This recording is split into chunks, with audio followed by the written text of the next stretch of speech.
Helen Yee here with Eyes on the Game, and I'm here at Motiv8 Performance Center being joined by UFC former bantamweight, now making your flyweight debut, the always awesome and beautiful Ashlee Evans-Smith, and always great to see you. First off, how has this new camp been for your debut? Yeah, you know, it's been a little bit interesting because I haven't talked about it a lot, but I switched from one camp and opposed to jumping into a new camp because I kind of found out that I want to. I decided to make the switch right before the fight, so I didn't want to jump into a new camp, a new gym, a new team, and all that right before the fight. So instead, I just kind of upped all my other gyms. So my boxing gym, my Muay Thai gym, my Jiu-Jitsu gym, everything kind of has been very individualized as opposed to having kind of a home MMA gym. But it hasn't necessarily been bad. It's just been different, and I've actually been able to work a lot on each discipline a little bit more specifically. So I think it actually kind of has been a benefit as well. And what made you decide to kind of make that slight adjustment? It was just a difference in scheduling. My old gym kind of wanted more of my time, which is really which is good. It's a good thing, you know. But at the same time, I just didn't think it was the best move for me to give up other coaches and other gyms, and I just had to decline that situation. So great gym. All the gyms I've been to in the past, I've been to 3 total now in my professional career and amateur. But you know, sometimes you stay for 5 years, like, you know, one gym, and then sometimes you stay for 1 year. And right now, I'm still so happy with my Muay Thai gym and my boxing coach, and I added Mark Munoz, as we were talking about earlier. So I've just been very fortunate. It's been a different kind of situation, but I know that it's not unheard of. A lot of fighters do that, where they just go work with their coaches, you know, and then get some sparring in with other people when they need their sparring. Yeah, and you mentioned Mark Munoz. He did work with you when you were an amateur, so this is your first pro fight, and bring him back. Can you kind of talk a bit about that, and also what he brings for you? Yeah, I mean, who doesn't love Mark Munoz? Yeah. You know, besides being the nicest man in the world and super motivational and just the best speaker, he is a phenomenal grappler as well as MMA fighter. And as you might know, or people might know, my background is wrestling. So when we're working on ground and pound and he's explaining it from a wrestling background, it just clicks and I get it, and I don't have to ask too many questions, and we're flowing and we're learning so much. I'm learning so much in such a short period of time. And you know, we worked a couple times a week this camp. He's a very busy man. He's got a family, and he has Rain Training Center, or Rain Wrestling Club, sorry. But he really, I'm very grateful because out of all his busyness, he made time for me, and I know he's going to be cheering me on when I come fight time this Saturday. Yeah, and speaking of this Saturday, right around the corner, I know you are leaving. You have an early flight to New York tomorrow. So once again, I greatly appreciate your time. But this is your first pro fight in New York. So how does that feel?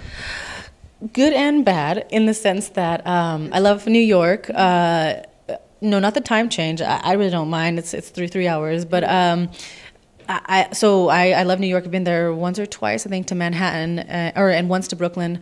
But since New York is so new to the MMA scene, I'm not gonna lie, there, you know, one girl got in trouble for having fake boobies, you know, like, you remember that. And then, you know, I just feel like almost every card there's something, like something goes wrong, and it's, if it was in any other state, it's no big deal, but since it's in New York, and I've been getting emails from the UFC, not me specifically, but all the fighters, just kind of like, hey, just remember, New York has different policies on this, different policies on weight cut, hydration, cannabis. So like, you know, example, California, let's just, I forget the exact numbers, but let's say it's like 15. New York is like 0.10 or something like that, you know? So you just have to be a little bit more cautious and aware and careful. And I am, you know, in general, but that's where a little bit of the worry comes. I don't want them to... Yeah, they're a bit more strict. Yeah, a bit more strict, and I don't want anything bad to happen, knock on wood. But yeah, but I'm excited to fight there. I'm excited to see some friends that are coming out, flying out to see me. One of my best friends lives there, and it's just going to be a good time. Yeah, and what about, you know, making your flyweight debut? What prompted you to do it now? You know, I don't even think I really considered it back in the day, just because my weight was just very stagnant, and it was good for 135, and it was too light for 145. So that's why I made the drop from 145 down to bantamweight, where I had always been at 145 my whole life. And then I get this question a lot, and I just say it's an accumulation of things, and they added the weight class, so it's fresh, it's open, it's something that can be, bantamweight, in my opinion, is very open too. But, it's a new division. The talent depth, in my opinion, is not as saturated as the bantamweight division. And after my last fight, it's kind of weird, unfortunately, so I lost to Sarah Morris, Cheesecake, and I got armbarred, and a couple of little tendons or ligaments here, whatever, they got torn, and so I had to get PRP. Nothing's too invasive. If you know what PRP is, it's just some injections of your own plasma and blood. So I was so good on my recovery time with my diet that I started waking up like the lowest I ever have been, basically fight week weight.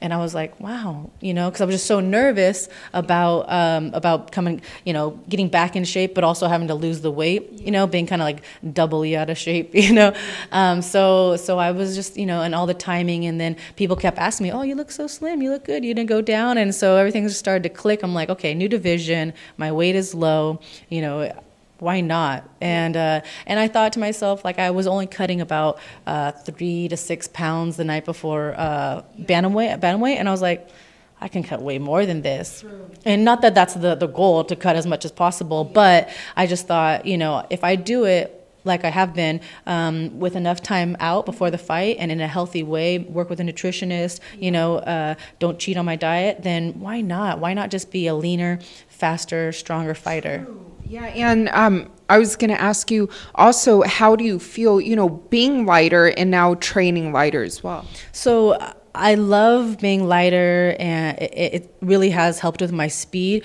Obviously, I'm a little sluggish this week because of the low carbs, but come weigh-in day and I get to carb up and all my salt and all that, my body does really well with kind of rehydrating fast. I've never really needed to do an IV. Back in the day when we could do IVs, I did one, but my body didn't even really need it. I just drank my Pedialyte. I think I did half an IV and I was good. So I'm not really worried about how I'm going to feel. I know this week it's a little different, but who feels amazing when they're cutting weight anyway? So. True, yeah.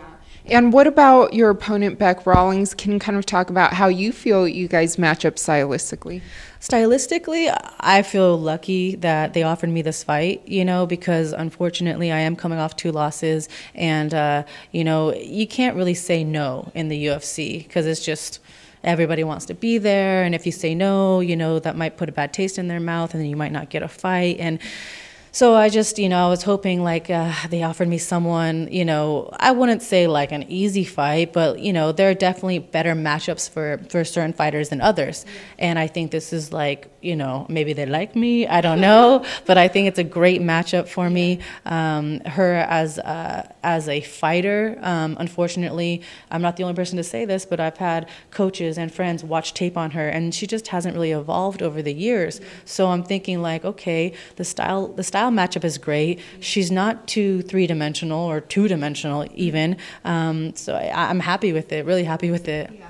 And also, do you feel regardless, what happens this weekend, will you stay at flyweight, or do you feel you'll move back up to bantamweight? So worst case scenario, I get in there and I just feel a sack of potatoes or something. I just, just no pop, no oomph. I still think that I would go to flyweight again, because this was my first cut, and the first cut's always rough. Yeah. I remember when I made the first cut from 45 to 35, it wasn't for UFC, it was for World Series of Fighting, I believe, and your body needs time to adapt and get used to it. So this won't be the biggest gauge of the future. If it's horrible, then yes, I might go back to bantamweight, but I really enjoy the idea that I can fight in both weight classes, potentially. If the UFC calls me and somebody falls out and they're like, oh man, we know you're a flyweight now, but we really need you to take this bantamweight fight, I'm like,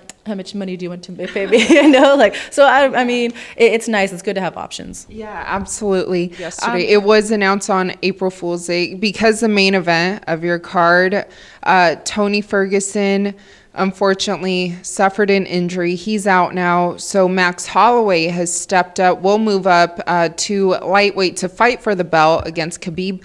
What did you think about the news first off when it broke on April Fool's? And some people were like, is this a joke? We're waiting till April 2nd. And now it's April 2nd. It's real. What are your thoughts? I was one of those suckers. They got me. I mean, I was like, this is a joke. This is such a big joke.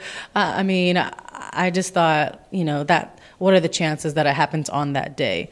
And unfortunately, it is heartbreaking. I feel for both of them, you know, like, you know, it's not Tony's fault. And of course, you know how much Khabib has probably been training, especially specifically for Tony. And, you know, Max is a great opportunity and a very worthy opponent, but it's just not the same. So I feel bad for both of them, but at the same time, it's still a great card. There's a lot of good fights on it, you know, so, you know, yeah, the women get bumped up, you know, maybe I'll be on the main card now. I don't know, but yeah, it's really sad. It's really unfortunate. But I mean, they're still relatively young. It's not too late, so it can still happen. Yeah, and how do you see that fight going? Because some people are saying, you know, 6-day notice or less than a week notice for Max. I mean, essentially at that point, as long as he has been training and not just kind of like partying or vacationing, which, you know, he's a champion, you know, he probably has been maintaining, he probably is staying ready. I think that as long as his weight cut goes well, you know, as long as he's not too far off from weight, I think he has a chance, you know. I don't think he's going to get murdered in any sense of the word. I really don't. You know, he's a champion for a reason. It's going to be an interesting fight. Maybe not the fight that everybody wanted to see, but I still think it's going to be a great fight. Oh, yeah, absolutely. And what do you think about the current flyweight champion, Nico? I haven't seen too much of her. Unfortunately, I just get so busy with my own life that I don't really watch like the tough shows too much. I mean, I watched the first season of The Girls and I watched Carla's season, obviously. And then I only saw her championship fight against Roxanne. And that was before I even considered moving to flyweight.